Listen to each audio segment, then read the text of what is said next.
Setelah tahu identitas pemilik kerajaan surga, bagian kedua khotbah di bukit mengajak kita untuk mencari tahu prinsip-prinsip dasar yang harus diterapkan dalam realita kehidupan sehari-hari. Jika pada zaman dahulu Taurat menjadi prinsip bangsa Israel menjalani kehidupan sehari-hari, maka sekarang Tuhan Yesus menyingkapkan hukum yang sebenarnya menjadi dasar dari hukum Taurat. Hukum tersebut adalah hukum kasih. Hukum Taurat yang terdiri dari 613 perintah, nasihat, ataupun larangan bergantung pada hukum kasih.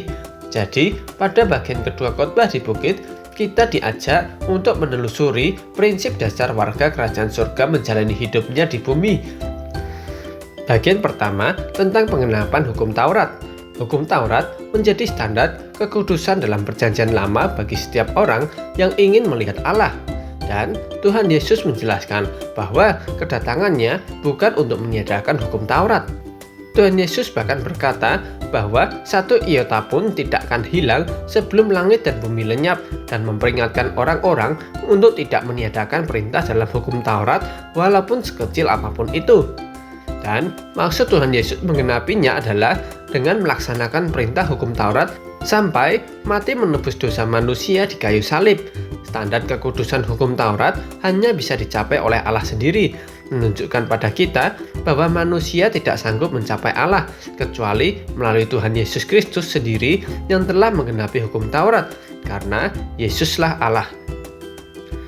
Lalu bagian kedua adalah revolusi hukum Taurat.